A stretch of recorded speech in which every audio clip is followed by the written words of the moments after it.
Hi, Chris here again with ePianos and the Genos Tipsters.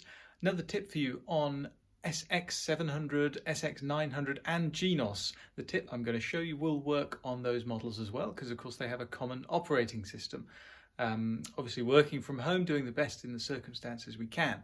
This is all about PartSelect on the SX operating system. Just a reminder, it will work on Genos as well. I want to show you how to use it and how to make some sense of it. So here we are, we're using a Yamaha SX900 keyboard for this, and I want to explain this little section here, which often brings a lot of confusion, called the PartSelect section. And what it does is it allows you to change your sounds, but also layer sounds together on top of each other, and change them as you go along and activate them and deactivate them. Notice that it corresponds to what's on the screen at the minute. We've got concert grand piano in right 1 notice, and faded out in right 2 is strings, and right 3 is steel acoustic guitar. And we've got a light on number 1 but no light on number 2 and 3.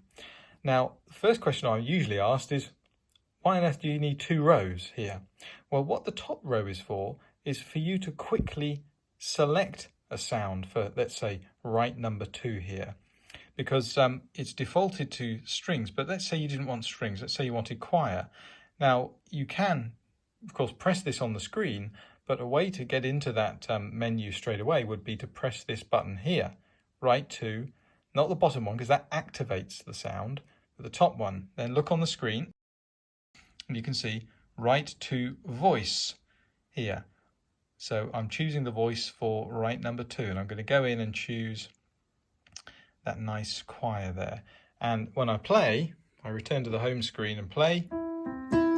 I'm still getting piano on its own. That's because the right number 2 voice has not been activated. I've chosen one using the top button here, but it's not activated. To activate it, you can either press this here, where it says right 2, but I find this a little bit tricky, and that always happens, which is a bit annoying. If you press there, that will light up, and that will now give us piano and choir. What I think is a better way to do it is use the button underneath here, and we can see as I toggle this on and off, on, off, on the screen, right 2 is coming on and off. Works the same for right 3 as well. If I didn't want acoustic guitar, if I wanted a different sound, I can just press on the screen there, and it allows us to choose right number 3 voice, or I can press the upper layer, right 3, just there, and then go in and say, right, I actually want a brass sound. I'll go with a brass band. There we go. So it's still not activated, noted. I'm playing, we're still only getting piano and strings because only part 1 and part 2, only part 1 and part 2 are activated. So a reminder, I can either press the button there that gives us right 3, but is a bit small for that. So I don't like doing it that way. The other way to do it, better way, is to activate it here by pressing right 3. And see, as I turn it on and off, it toggles on and off there.